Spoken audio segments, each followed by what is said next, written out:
The crash was loud. Fire and metal flew everywhere. When June opened his eyes, he saw only smoke and broken parts of the ship around him. His head hurt.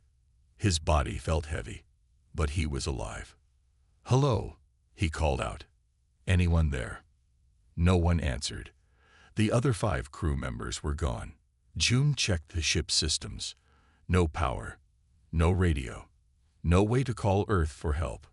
June stepped outside the broken ship.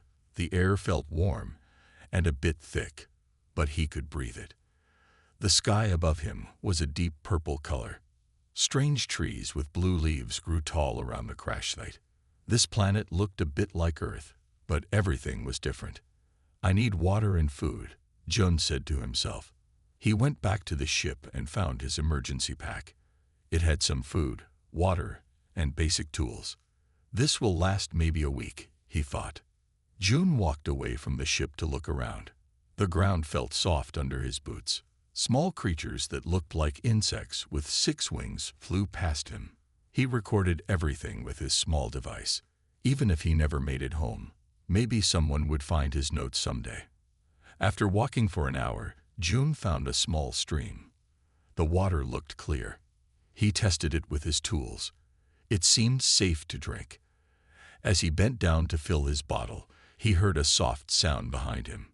June turned quickly. He reached for his gun but stopped.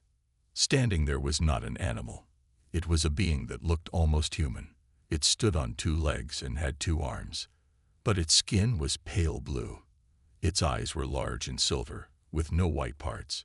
It had no hair, but something like soft, short tentacles grew from its head. It wore simple clothes made of something like cloth.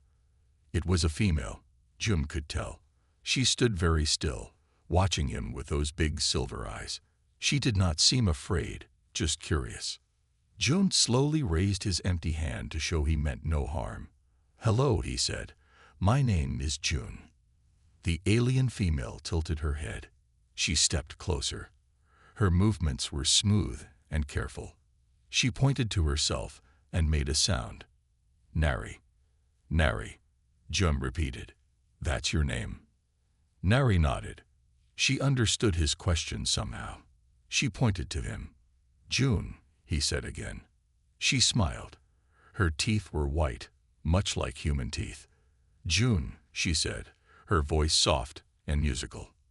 Nari looked at the broken ship in the distance, then back at June. She seemed to understand he was not from this world. She pointed to the sky, then to him, raising her eyebrows in question. June nodded. "Yes, I came from up there.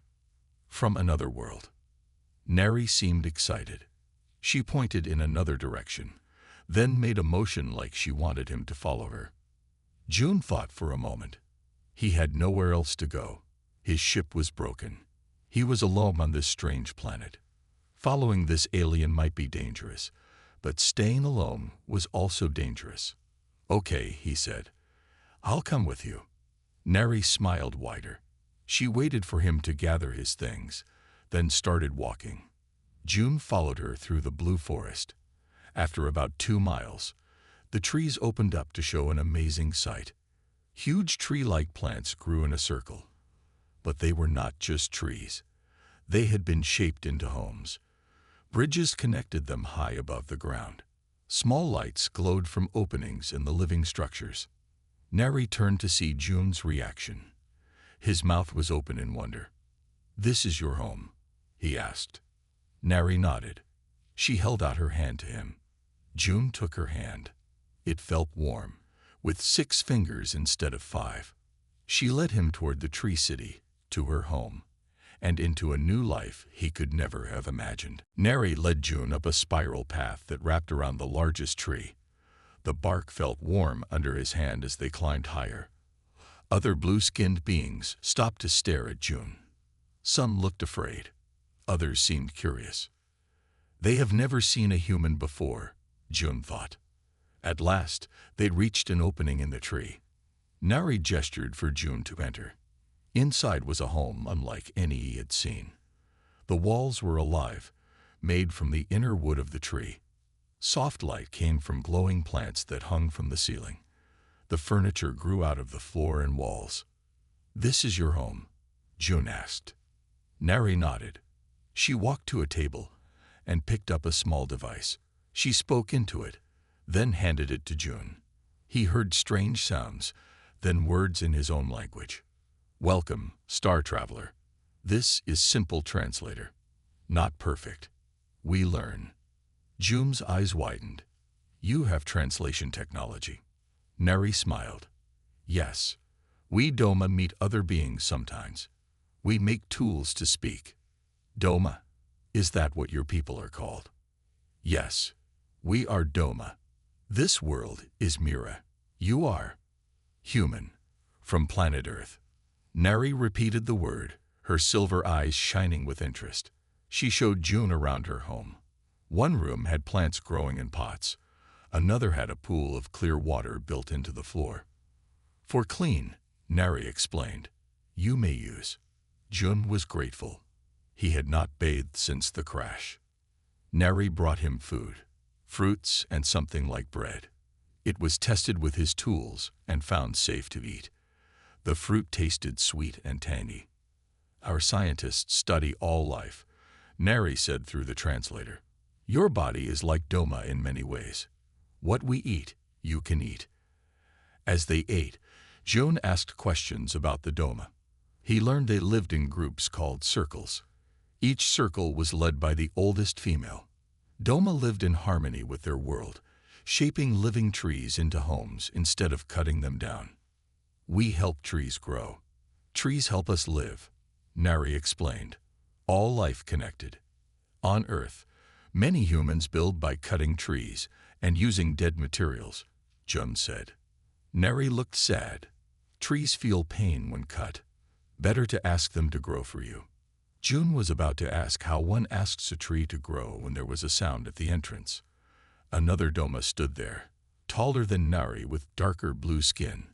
This one looked at June with narrow eyes. "This is Ta," Neri said. "My circle cousin." Ta spoke fast and sharp. Neri answered calmly. June could tell they were arguing. The translator picked up bits.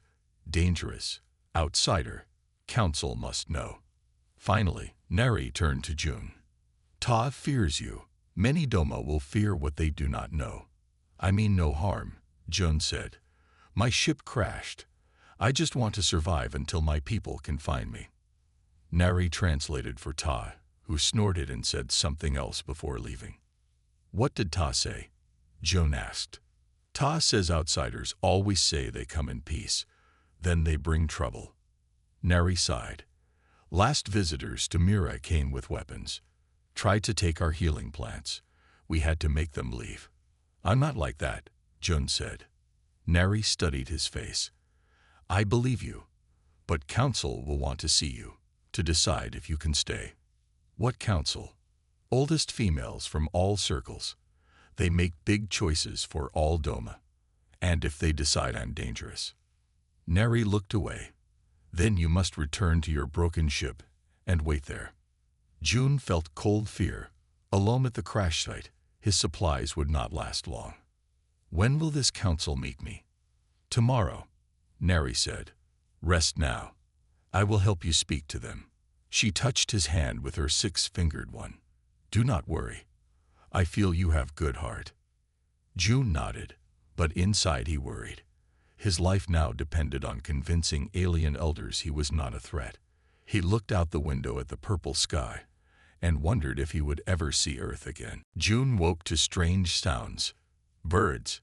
No, not birds. The sounds were higher and faster. He sat up on the soft moss bed Neri had prepared for him. Morning light came through the living walls of Neri's home. She was not inside. June went to the doorway and looked out. The tree city was busy with Doma moving along the bridges and spiral paths. He spotted Neri at the base of the tree. She waved for him to come down. The translator hung from a cord around his neck. He put it on and climbed down the path. "Council meeting later today," Neri said through the device. "First, I show you forest. Learn about Mira." June nodded. Learning about this world would help him survive if the council sent him away. They walked into the blue forest. Neri taught him about plants and small animals. Some plants could heal wounds. Others gave sweet juice. June recorded everything with his small device. This helped breathe, Neri said, pointing to a fat, round plant with holes in it. If air bad, this make good air. Like our oxygen plants on spaceships, June said. After an hour of walking, they came to a small clearing. Suddenly, Neri stopped and held up her hand. "Listen," she whispered. A soft whining sound came from behind some bushes. Neri moved closer. June followed. In a hollow under a fallen tree was an animal. It looked a bit like a wolf puppy from Earth, but with purple-gray fur and 6 legs. Its eyes were big and gold. One of its back legs was hurt and bleeding. "Kobe," Neri said softly. "Young one. No mother near." The creature tried to move away when it saw them, but it was too weak. "Is it dangerous?" June asked. "No. Kobe special to Doma. Sacred animal," Neri explained. "They very smart. Help protect forest. But this one baby hurt bad." June had basic medical training for space missions. "I might be able to help," he said. He took off his jacket and moved slowly toward the animal. It growled weakly. "It's okay," June said in a soft voice. "We want to help you." The Kobe pup watched with big gold eyes as June gently wrapped his jacket around it. The animal was surprisingly light in his arms. "We take to my home," Neri said. "Help heal." They walked back quickly. Some Doma stared as June carried the small animal up to Neri's home. Ta saw them and hurried over. Another argument started. This time, June could understand more through the translator. "Kobe belong in forest," Ta said. "Nature will decide if it lives or dies." "This one too young," Neri argued. "Mother gone. Hurt leg. Needs help. Outsider should not touch sacred Kobe," Ta insisted. "June knows healing. Has good heart," Neri said firmly. Finally, Ta walked away, looking angry. Inside Neri's home, they made a soft bed for the Kobe. June cleaned the wound with water. Neri brought healing plants and crushed them into a paste. "Put on wound," she instructed. June carefully applied the green paste. The Kobe whimpered but stayed still, as if it knew they were helping. "Where is its family?" June asked. "Kobe live in packs," Neri said sadly. "Maybe pack attacked by forest hunters. Maybe mother dead. Alone, baby Kobe usually die." The pup looked up at them with trusting eyes. It licked June's hand weakly. "It needs food and water," June said. Neri brought a bowl of clear water. The pup drank a little. Then she offered some soft meat, but the Kobe turned away. "Too young for solid food," Neri said, looking worried. "Needs mother milk. Can we make something similar?" June asked. Neri thought for a moment. "Maybe. Doma have special ways." She stroked the pup's head gently. "We try help. But now, council waits. We must go." June looked at the small creature. It was sleeping now, its breath quick and shallow. "Will it be okay alone?" "For short time," Neri said. "Come. Your future with Doma depends on this meeting." June nodded. He followed Neri out the door, wondering what waited for him at the council, and if the small Kobe would still be alive when they returned. The council meeting went better than June expected. 5 old female Doma sat in a circle under the largest tree. They asked many questions through the translator. June told them about Earth, his space mission, and the crash. He promised he meant no harm. "Your kind has weapons that destroy?" one elder asked. "Yes," June admitted. "But I am a scientist, not a soldier. I came to learn, not to fight." The elders talked among themselves. Finally, the oldest one spoke. "You may stay with Neri until your people come, but you must learn our ways. And you must share your knowledge." June bowed his head. "Thank you. I will respect your world and your people." When they returned to Neri's home, the Kobe pup was awake. It looked a little stronger, but still would not eat. For the next 3 days, June and Neri took turns caring for the pup. Between caring for the Kobe, they shared stories about their worlds. "Tell me about your home," Neri said one evening as they sat by the glowing plants that lit her home. Jun showed her pictures of Earth on his small device. "This is where I lived before joining the space program." Neri stared at images of cities, oceans, and mountains. "So many humans," she said. "All different colors." "Yes, humans come in many colors." "How many Doma live on Mira?" "About 12,000, Neri said. "We live long lives. Have few children. Humans number in billions," June told her. Neri's eyes widened. "How do you feed so many?" This led to talks about farming, which interested Neri greatly. She explained how Doma grew food in living gardens inside their tree homes. "Plants give food. We give care. Balance," she said. June was curious about Doma biology. "Your people seem similar to humans in many ways, but also very different." Neri nodded. "Doma body's special. We change to help other life." "Change how?" "Our bodies make special liquid. When other life needs help, our bodies can make what they need." "Like medicine?" June asked. "Yes, but from inside us." She pointed to glands on her neck and chest.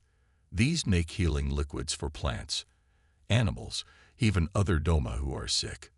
June was amazed. "So your bodies adapt to produce what other species need?" "Yes, very important to Doma. Why we live so close with nature."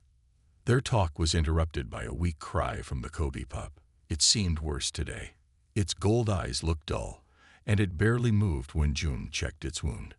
"The wound is healing," June said, "but it's getting weaker. It needs proper food." Neri looked worried. "I tried all foods young Kobe might eat. Nothing works." June remembered his ship's computer. "I have medical data on my ship. Maybe there's something about animal care that could help."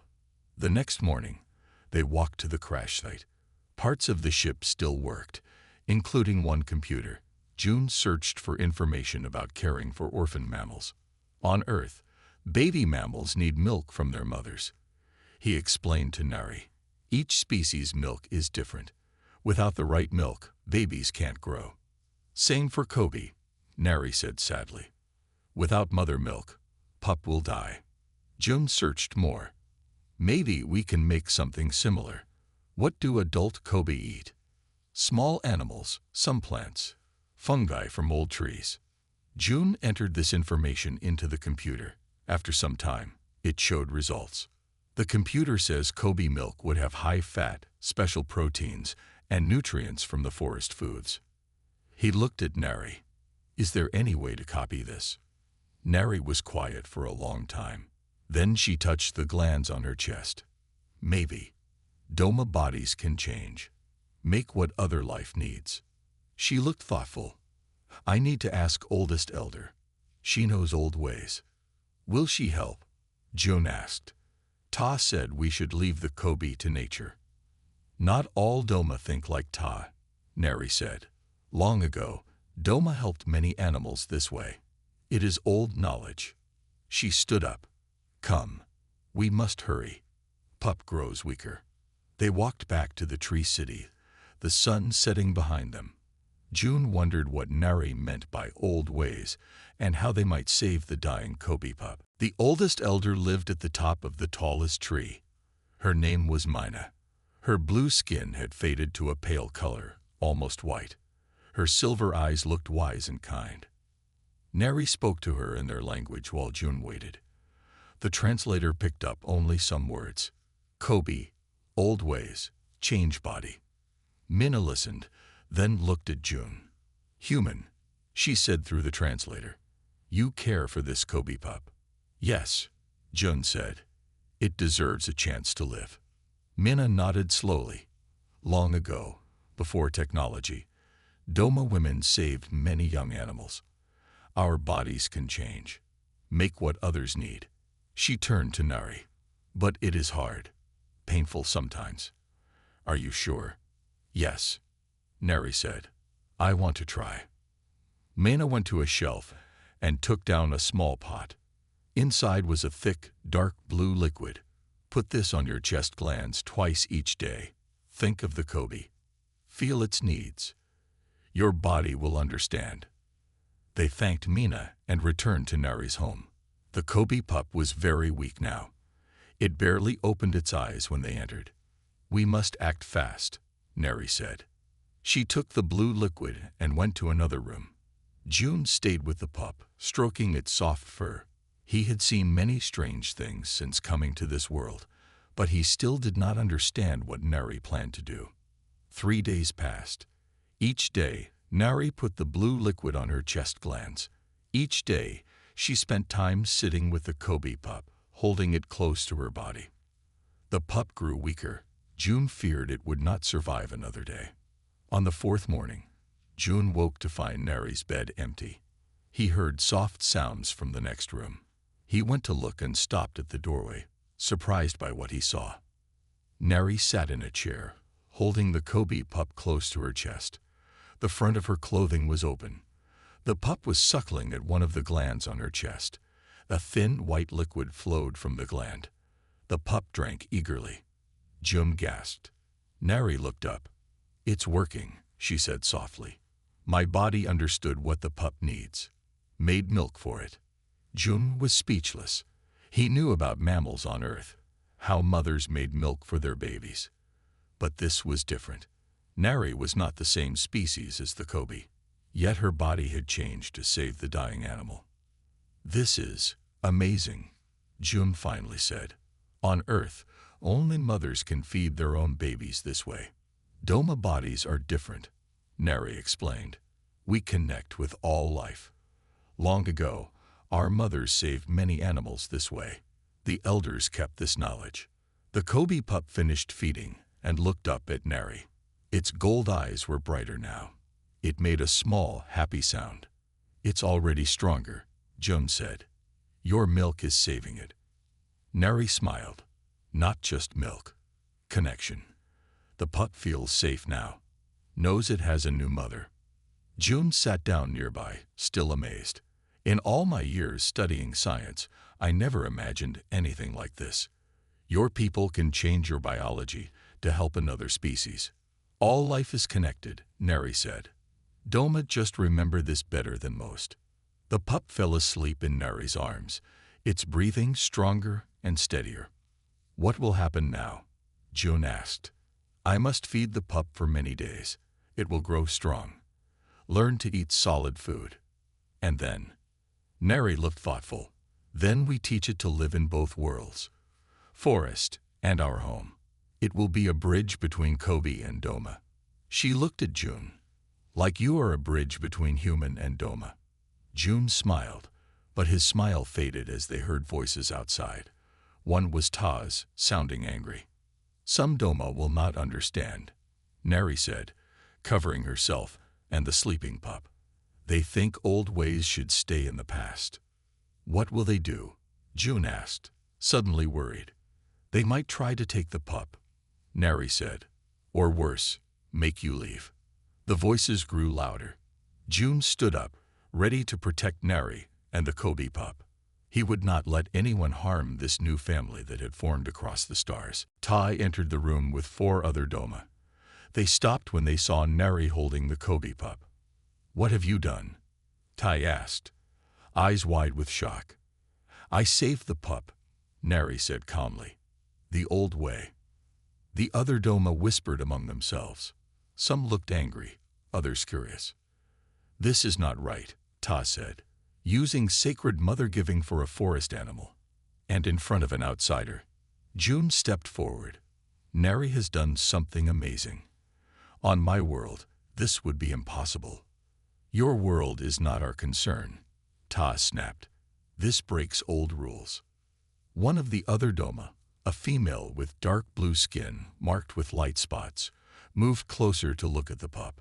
The Kobe looks healthy, she said. It was dying before. Yes, Neri said. My body made what it needs. The old way works. The spotted Doma turned to the others. I am Suni, I study life science. This could teach us much about our own biology. You support this? Tai asked. I support knowledge, Suni replied. Our ancestors used this ability to save many species during the Great Dying. Why not learn from it? The Great Dying. June wondered what that meant, but now was not the time to ask. Todd pointed at June.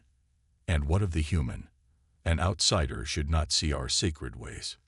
June helped save the pup, Neri said. He found food information in his ship.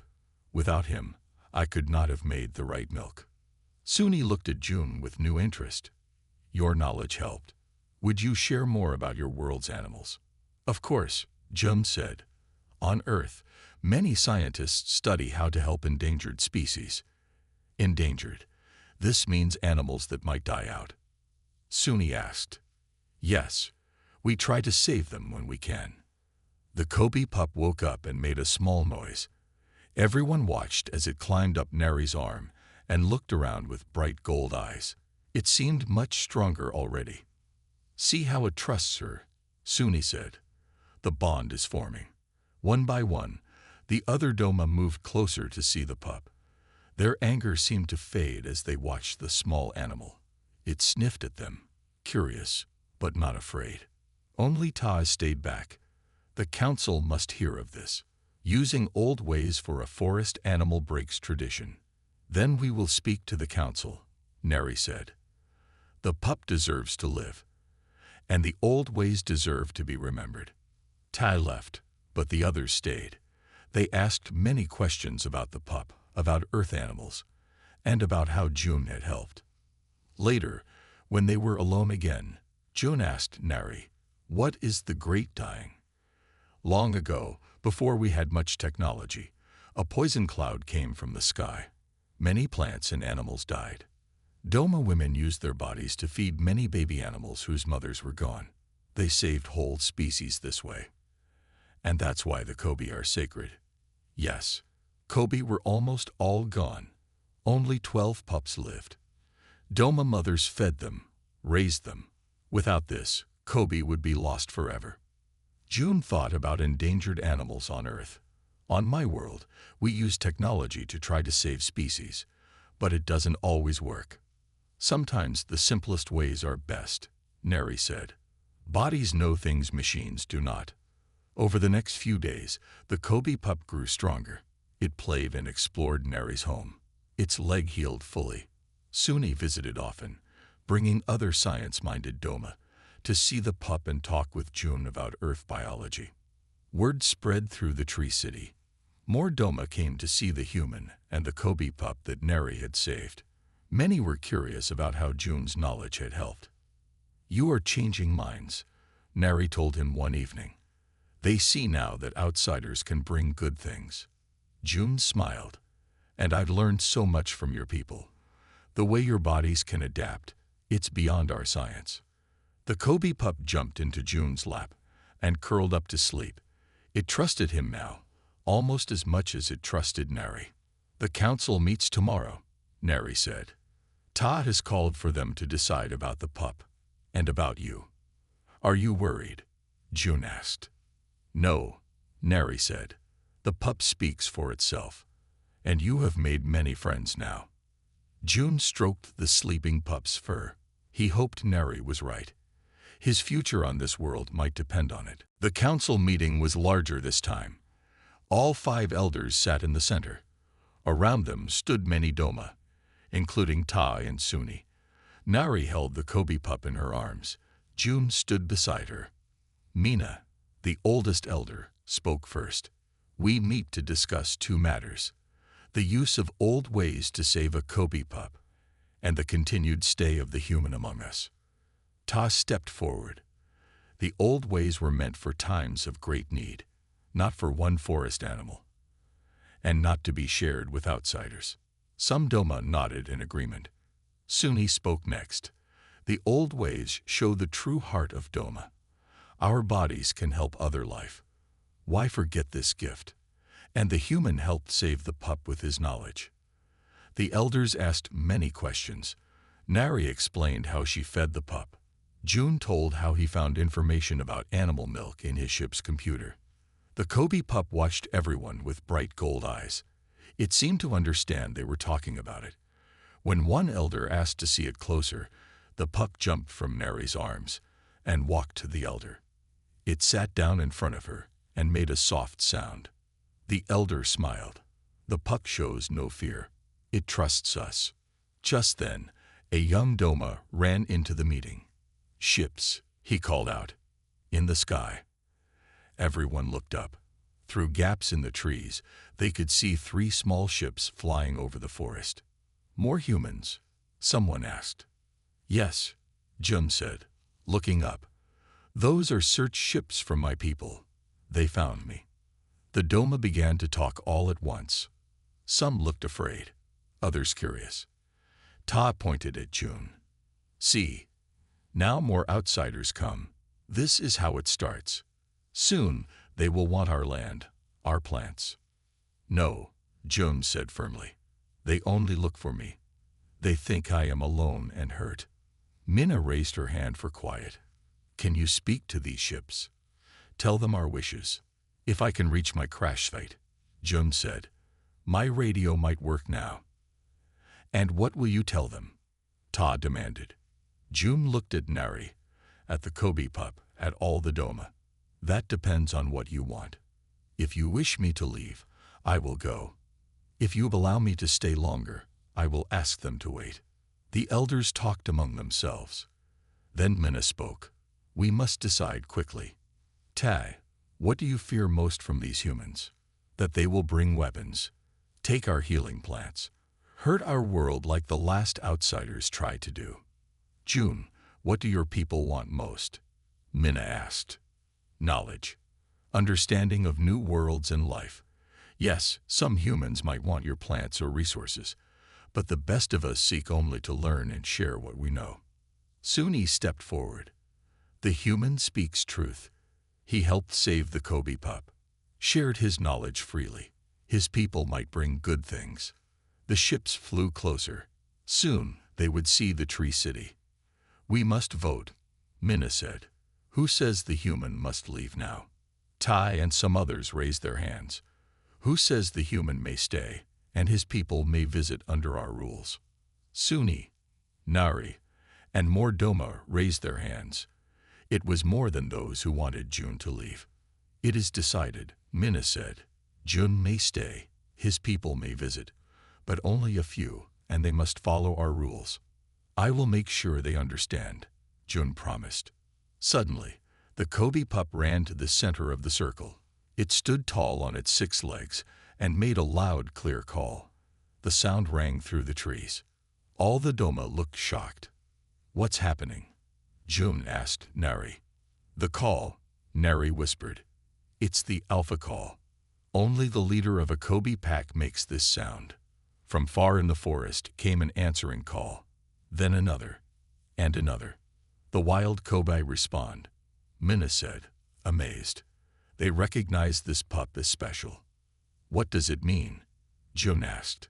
"It means," Nari said, "that this pup is more important than we knew. And your staying here may be part of something much bigger than all of us." The ships were very close now. June would soon meet his own people again. But now he was not sure he wanted to leave this strange world that had shown him wonders beyond human science. Many years had passed since Jae-sung first came to the Lupinoid planet. He was much older now, with gray in his hair, but he never forgot his time with Mai-yeon and her family. The memories of watching her nurse her sister's pups stayed with him always. Jae-sung decided to visit Mai-yeon one last time. He took a long trip in his spaceship back to her planet. When he arrived, he hardly recognized the place. The Lupinoids had built many new things since he was last there. There were tall buildings and busy streets. It seemed they had learned a lot from the humans over the years. He went to Mai-yeon's house, hoping she still lived there. An old Lupinoid female opened the door. It took a moment, but then she recognized him. Jae-sung.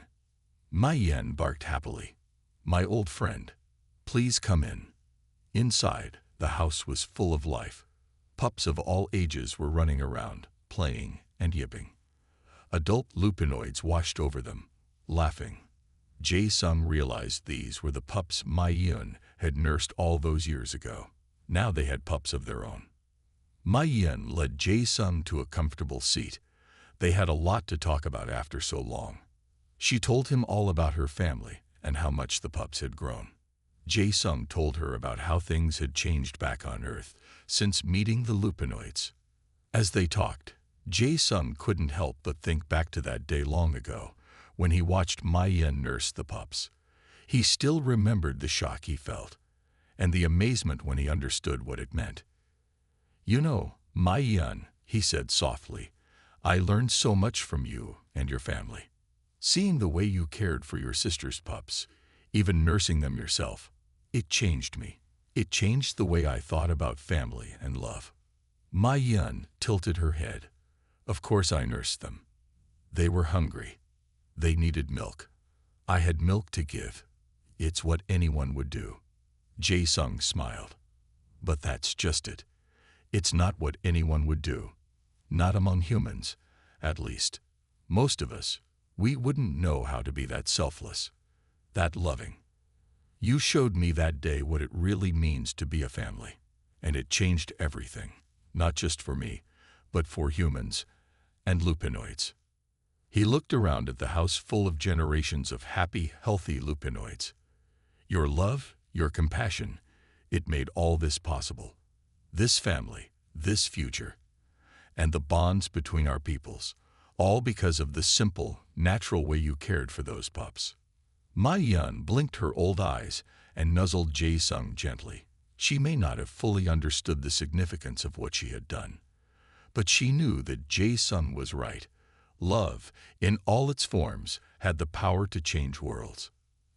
As the two old friends sat together, surrounded by the yips and barks of the pups, Jae-sung felt a deep peace settle over him. He had learned so much on this alien world. About family, about love, about the ties that bind us all together. He knew that no matter what the future held, humans and lupinoids would face it side by side. Because in the end, under all their differences, they were more alike than they ever realized. They were all just creatures trying their best to care for each other in this big, strange universe. And that was a bond that could never be broken.